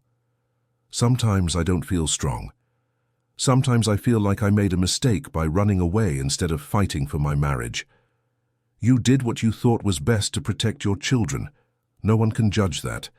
But now seeing how Gerald has changed, how he dedicates himself to you and your children. I wonder if he could have changed 10 years ago if I had been more patient. Grace stopped what she was doing again and looked seriously at Teresa. Teresa, don't blame yourself for past choices. You couldn't have known Gerald would change. And maybe he only managed to change because he lived with the consequences of his actions. Do you think there's still a chance for us? I think only the two of you can decide that, but I can see there's still love between you. The question is whether that love is enough to overcome everything that happened. Outside they could hear the laughter of the children playing together. It was a hopeful sound. You know, said Teresa, it's been 10 years since I've heard my children laugh so much, especially Marcus. He was always so serious after we left here. Gerald has that effect on children. He teaches through play, guides with affection. He's a natural father. He was like that before everything went wrong, Teresa remembered. Gerald was always wonderful with the children when he was emotionally well. After lunch, which took place in a more relaxed atmosphere, Gerald's family prepared to leave. It had been decided that they needed time to process the reunion and talk among themselves about the future. "Dad," said Rebecca at the farewell, "thank you for today. It was enlightening." "Thank you for giving me this chance," replied Gerald. "We'll stay in touch," promised Marcus. "No matter what happens, you are our father and we want you in our lives." Amanda hugged Gerald tightly. "Dad, can I come visit you sometimes? I want to get to know you better." "You can come whenever you want, my little one." Teresa was the last to say goodbye. "Gerald, I need to tell you something."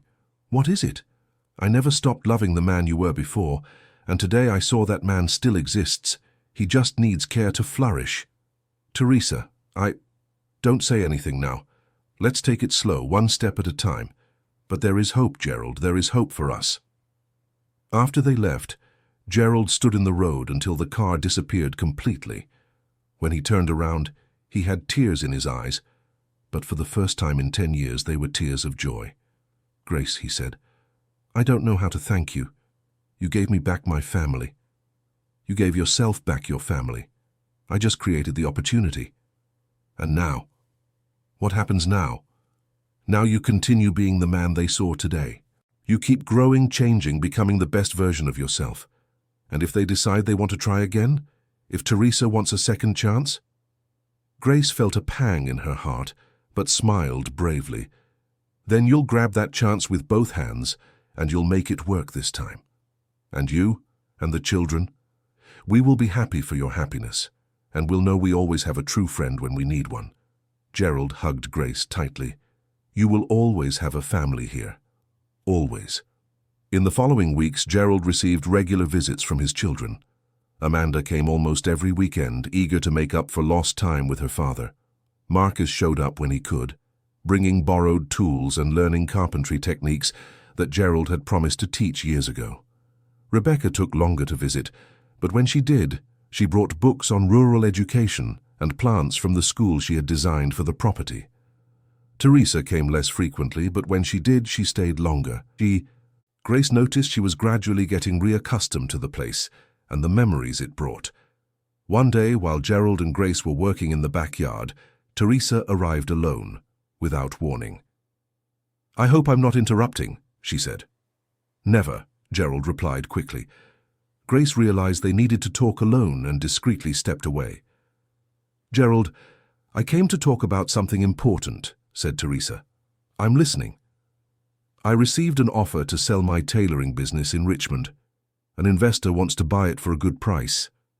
Gerald felt his heart race. "And are you going to sell?" "I'm considering it, but if I sell, there would be nothing left tying me there." "What does that mean?" "It means I could consider coming back if you want, if there's still a place for me here." Gerald could hardly believe what he was hearing. "Teresa, there's nothing in the world I want more than to have you back. But I need you to know it wouldn't be the same as before." "I know. I wouldn't want it to be. We were very young, very inexperienced before. Now we're different people." "And Grace and the children?" asked Gerald. They've become a part of me. I can't just abandon them." "I'm not asking you to abandon them," Teresa said with a smile. "I'm suggesting we all become an extended family. This property is big enough for 2 homes, for 2 families who love and support each other." Gerald was moved by the generosity of the proposal.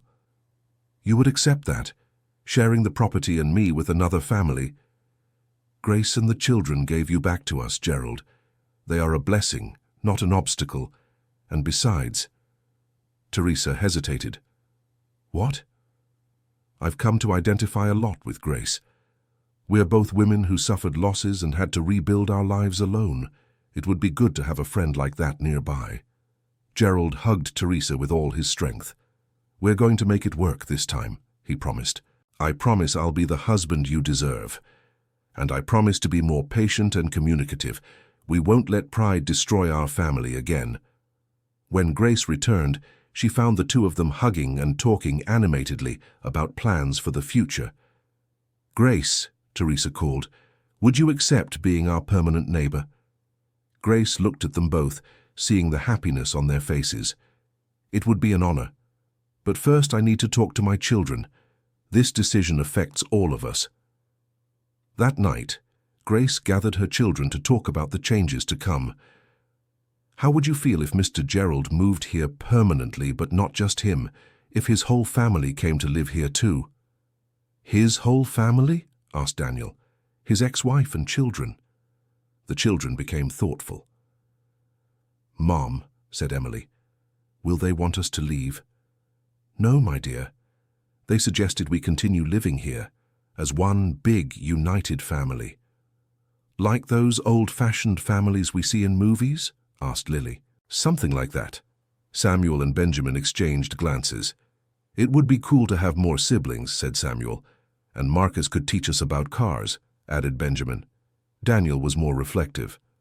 "Mom, I like Mr. Gerald as a father, but if his real family comes back, will he still have time for us?" Grace understood her eldest son's concern. "Daniel, a person's heart isn't like a pie that has to be divided into smaller pieces when more people come. The heart is like a spring that flows with more water the more people come to drink. Do you think he'll keep teaching me carpentry? I'm sure he will. And maybe he'll even teach Marcus too, and you 2 can learn together." Emily had a different concern. "Mom, if Rebecca comes to teach here, will I have to study a lot more?" Grace laughed. "Probably yes, but it will be good for you."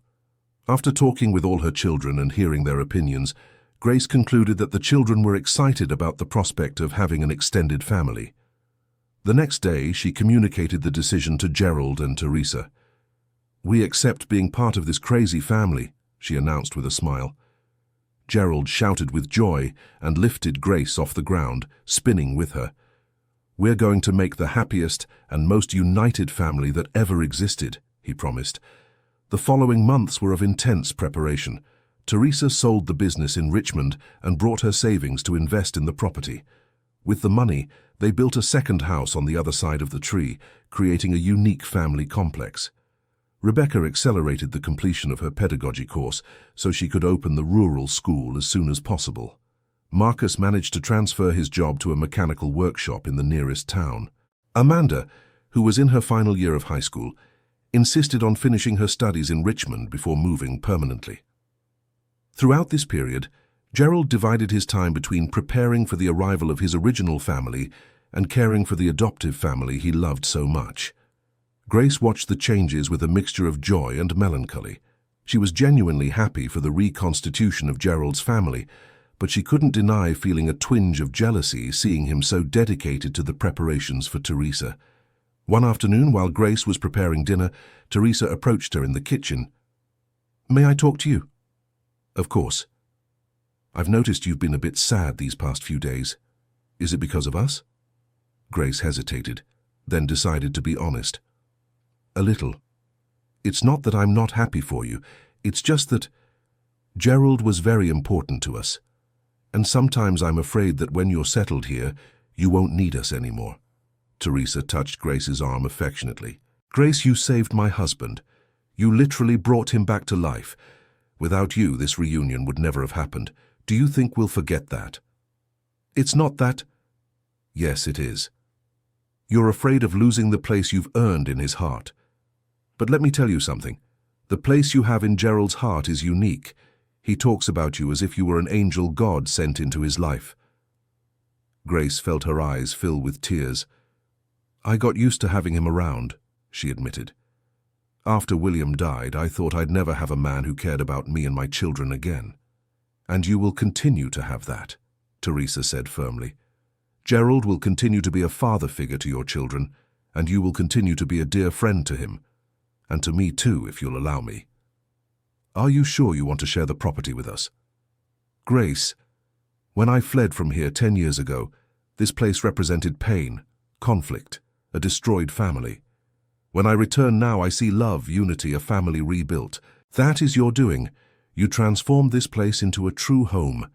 That night, Grace slept more peacefully, knowing there was truly room for everyone in the new family configuration. The day of Gerald's family's official move was marked as a celebration. Grace and the children prepared a special reception with typical food and simple but welcoming decorations.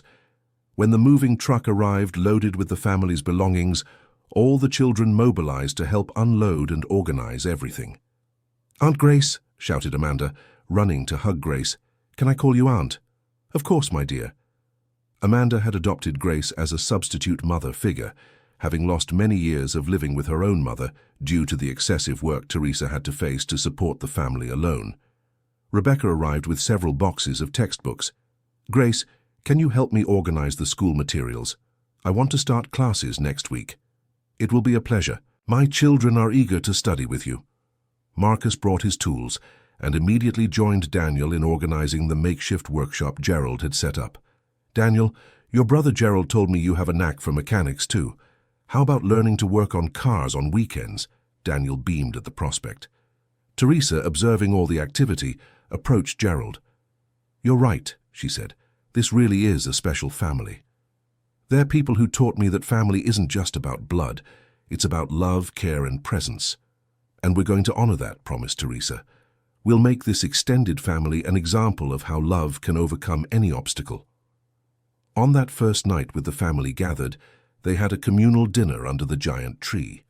Grace looked around the makeshift table and saw 2 generations from 2 different families talking, laughing, and planning the future together. Gerald stood up to make a toast. "I want to thank everyone for this chance at a fresh start. A year ago I was a lost man, living alone in a boarding house with no family, no purpose. Today I have 2 families who love and accept me with all my flaws." "We're the ones who should thank you," said Daniel. "You taught us that there are still good men in the world. And you taught us that every mistake can be fixed if a person truly wants to change," added Rebecca. Teresa stood up as well. "I want to give special thanks to Grace. She not only saved my husband, she gave us back our family. And she gave us a new family too." Grace was moved by the words. "You've given me far more than you've received from me," she replied. "You've given me hope, security, and the certainty that my children would have a father figure to guide them." Little Ethan, who had turned 1 that week, was trying to walk between everyone's legs, being looked after by a dozen caring hands. "This boy is going to grow up thinking it's normal to have 2 mothers, an adoptive father, 2 biological fathers, and 8 siblings," laughed Emily. "And maybe that's how it should always be," said Gerald thoughtfully. "Big families, united, supporting each other." Lily, ever curious, asked a question everyone was thinking but no one had voiced. "Uncle Gerald, now that Aunt Teresa is back, are you going to get married again?" The silence that followed was awkward. Gerald and Teresa exchanged glances. "Lily," said Grace, "and that's their private business." "No, it's all right," said Teresa. "It's a fair question. Gerald and I are rebuilding our relationship. We don't know yet if we'll get married again, but we know we want to be together and be a family." "And if you do get married, can I be a bridesmaid?" asked Emily. "Of course," laughed Teresa. "All the girls can be bridesmaids." "And can we be groomsmen?" asked the twins. "You can," confirmed Gerald. "If there's a wedding, our whole extended family will be part of it." Months passed in a happy and productive routine. Rebecca's school became a reference in the region, serving not only the children from the 2 families, but also the children of neighboring farmers. Grace went back to work as a seamstress. now in partnership with Teresa, who brought her experience and some clients from Richmond. Gerald and Marcus set up a small workshop on the property, offering carpentry and mechanical services to the area. The property became a small community centre, with the school, the workshop, the sewing, and a small community garden that Amanda had started as a school project. One afternoon, as Grace watched all the children playing together under the giant tree, Gerald approached. "What are you thinking about?" he asked. "About how surprising life is," answered Grace. "A year ago, I was desperate, with no home, no money, no future. Today I have a family bigger than I ever dreamed of. And I was dead inside," said Gerald. "Today I feel more alive than ever." "Gerald, can I ask a personal question?" "Of course." "You and Teresa, are you happy?" Gerald smiled. "We're learning to be happy again. It's different from before, more mature, more conscious, but yes, we are happy." "And the wedding plans?" "Probably next year. We want to make sure this time it's forever. And we want it to be a celebration for our whole extended family." Grace smiled, genuinely happy for the couple. "And you, Grace?" asked Gerald. "Have you thought about rebuilding your life romantically?" The question caught Grace off guard. "Not really. I'm so focused on the children and work that I don't even think about it. You deserve to be happy too, Grace. You deserve to find someone who values the amazing woman you are. Maybe one day. For now, I am complete with the family I have." That night, Grace kept thinking about the conversation. She truly was happy, but she recognized that part of her happiness came from the feeling of having Gerald as a male figure in her life. What would it be like when he officially married Teresa and his attention turned completely to his original family? The wedding preparations began in early fall. Gerald and Teresa had decided to marry on the property itself, under the tree that had caused their separation and would now witness their reunion. Grace got deeply involved in the preparations, sewing dresses for all the girls and helping to organize the celebration.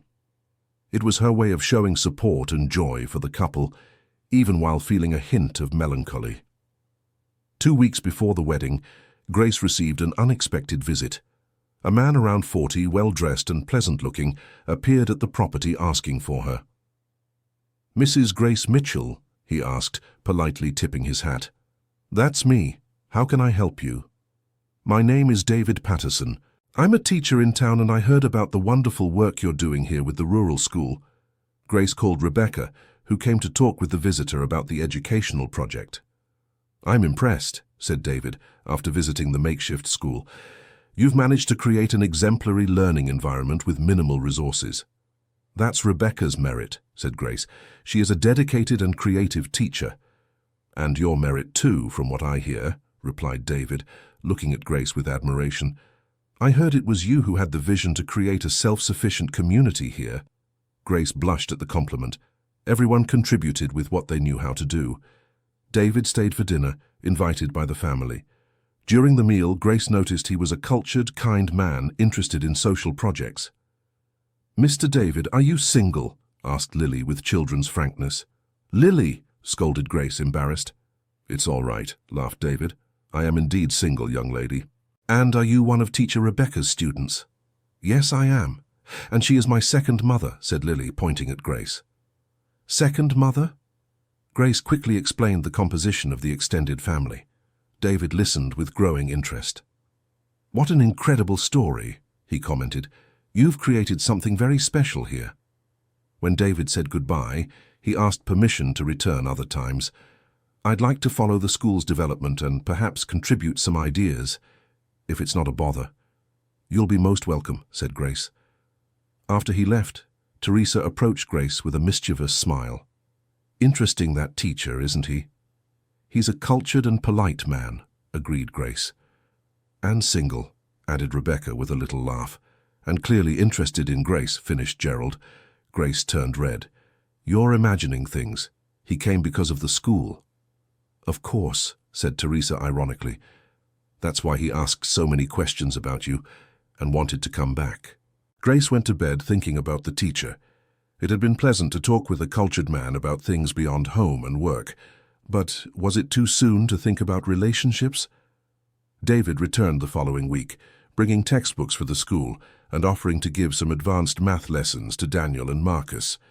"You don't have to do that," said Grace. "It's a pleasure. I enjoy teaching, and these young men have the potential to go far in their studies." During that visit, David offered to help Grace with the sewing business's bookkeeping, as she was having trouble organizing the numbers.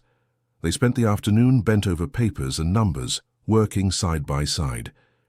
Grace discovered that David was patient, intelligent, and had a subtle sense of humor that made her laugh. "You have a very beautiful smile when you laugh," David commented unexpectedly. Grace was disconcerted by the compliment. "Thank you," she murmured. "May I ask a personal question, Grace?" "That depends on the question. Are you open to new beginnings in your personal life?" Grace looked at David, seeing sincerity and genuine interest in his eyes. "I don't know. I'm still learning to live without my husband." "I understand perfectly. I lost my wife 3 years ago in a car accident. I know how hard it is to imagine a new chance at happiness." The confession created an immediate connection between them. "How did you manage to move forward?" "Slowly, day by day, until one day I woke up and realized I was smiling again, and that it didn't mean I had forgotten my wife, just that I was ready to live again." Grace grew thoughtful. "And your children? How did they react when you started thinking about seeing someone again?" "We don't have children. It was our greatest dream, but it wasn't possible. Maybe that's why I feel so drawn to your family. I always wanted a house full of children." Grace felt her heart warm at the confession. "The children liked you very much." "And I liked them very much, and their mother too." Grace smiled, feeling something she hadn't felt in a long time, the possibility of a new love. "David, you can keep coming to visit us. It would be good to get to know you better. May I take you to dinner in the city next Saturday?" Grace hesitated. It would be her first romantic date since William's death. "Yes, you may, but you have to get to know the children better first. They are a part of me. I would very much like to get to know them better." During the week of Gerald and Teresa's wedding, David offered to help with the preparations. He and Daniel set up an improvised altar under the tree, while he and the girls decorated everything with wildflowers. Grace watched David interacting naturally with her children and felt that perhaps she was ready for a new chance at happiness. On the eve of the wedding, Gerald sought Grace out for a private conversation. "Grace, tomorrow will be a very special day for me, but I want you to know that nothing that happens will change the affection I have for you and your children." "I know, Gerald, and I'm happy to see you two working things out. You seem different lately. Lighter." "Perhaps it's the prospect of having my own chance at happiness," admitted Grace. "David seems like a good man." "He does seem so, and he loves children." "William would be happy to see you starting over," said Gerald kindly. "Do you really think so?" "I'm sure of it. Men who truly love want their women to be happy, even after they're no longer here to make them happy." Grace hugged Gerald affectionately. "Thank you for everything, Gerald, for taking us in, for giving us stability, for showing us that there are still good men in the world." "Thank you for saving me from myself," Gerald replied, moved. On the wedding day, the weather was perfect. The sun filtered through the branches of the giant tree, creating a magical and welcoming atmosphere. Grace had sewn a simple yet elegant dress for Teresa, who was radiant with happiness. Gerald wore a borrowed dark suit, but the most important thing was the smile that never left his face. The ceremony was officiated by the town priest, with the entire extended family as witnesses. Rebecca and Emily were bridesmaids, Daniel and Marcus were groomsmen, and the younger children scattered flower petals along the path. "Gerald Thompson," said the priest, "do you take Teresa to be your wife, to love and respect her in joy and in sorrow, in sickness and in health, until death do you part?" "I do," replied Gerald with a firm voice, "and I promise that this time I will honor this commitment every day of my life." "Teresa Silver," continued the priest, "do you take Gerald to be your husband, to love and respect him in joy and in sorrow, in sickness and in health, until death do you part?" "I do," replied Teresa with tears of joy, "and I promise that this time we will build our happiness together, without letting anything destroy it." When the priest declared them husband and wife once more, the entire family applauded, moved. The tree that had caused the separation now blessed the reunion. During the celebration, Grace danced with David for the first time. It was a strange but good feeling to feel like a woman again, to feel desired and wanted. "What are you thinking about?" asked David as they danced. "About how life is full of cycles. A year and a half ago I was lost and desperate. Today I'm celebrating the new beginning of 2 families." "And thinking about your own new beginning." Grace looked around, seeing Gerald and Teresa dancing passionately, the children running and playing, the whole family gathered and happy. "Perhaps it is time to think about that, yes. Can I take that as a yes for dinner tomorrow?" Grace smiled. "You can take it as a yes for much more than dinner, David." He smiled back and kissed her gently right there, under the tree that had witnessed so many stories of love, loss, and new beginnings. When they parted from the kiss, Grace saw Gerald watching from afar with an approving smile. He nodded to her, a gesture that conveyed blessing and happiness for her new chance at love. The celebration lasted into the night, with music, dancing, and plenty of food. It was a celebration not only of Gerald and Teresa's marriage, but of the entire journey that had brought them there. When everyone had finally retired, Grace stayed alone under the tree for a few minutes, reflecting on everything that had happened. A year and a half ago, she had arrived there as a refugee, accepting a destroyed house as a last resort to avoid being on the street with her children. Today, she was part of a thriving community, with an established business, children in school, and a new chance at love. "Thank you," she whispered to the tree, lightly touching the giant trunk. "Thank you for teaching us that even the most destroyed things can be rebuilt with love and patience." A gentle breeze rustled the leaves, as if the tree were responding to her thanks. Grace went inside, where she found her children already asleep and David quietly tidying up the last things from the party. "Thank you for staying to help," she said. "It's what people who care about each other do," he replied naturally.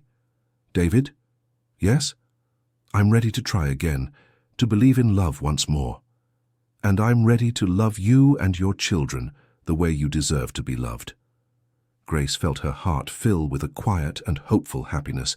It wasn't the desperate, urgent love of youth, but the mature love of someone who already knows the pain of loss and therefore values the chance to love again all the more. 6 months later, Grace and David were married in a simple ceremony, also beneath the giant tree. This time it was Teresa who sewed the bride's dress, and the entire extended family took part in the celebration. David moved onto the property, bringing his library and his educational projects. He and Rebecca expanded the school, which now served more than 40 children from the region. The property transformed into a veritable small village, with 3 houses, the school, the workshop, the tailoring shop, a small grocery store, and even a chapel where the town priest would come to celebrate Mass once a month. Gerald became a sort of informal community leader, mediating conflicts and organizing collective projects.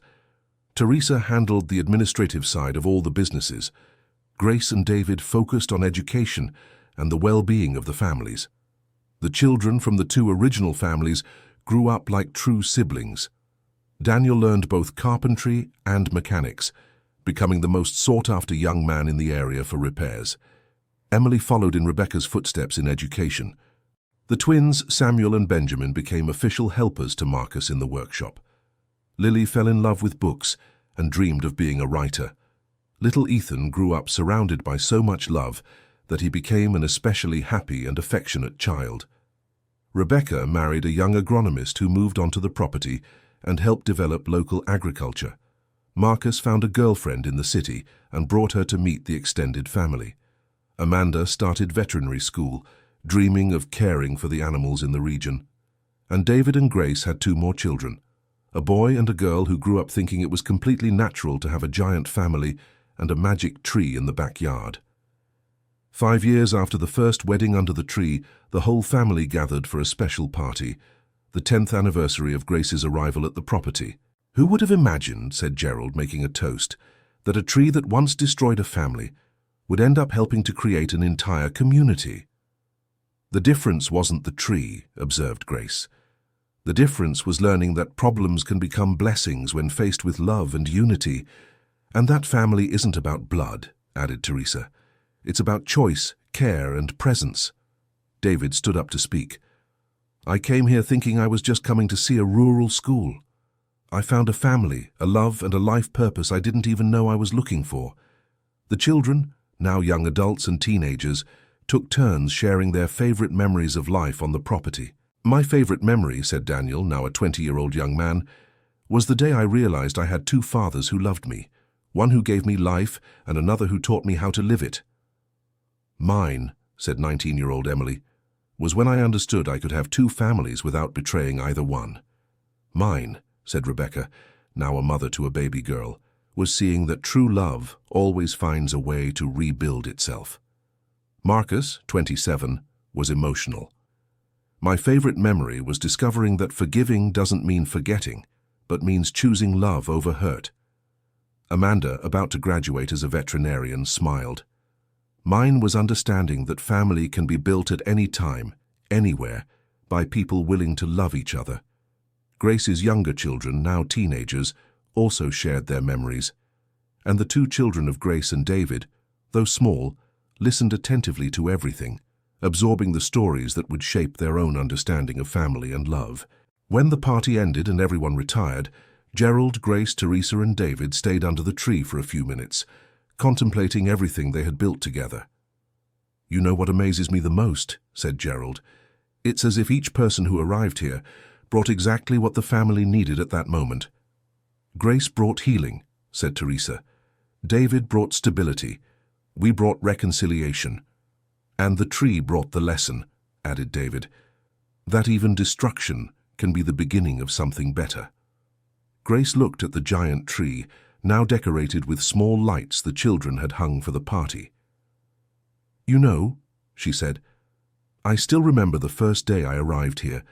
I thought I was accepting a destroyed house as a last resort. In fact, I was finding the place where I would build the happiest life I could imagine.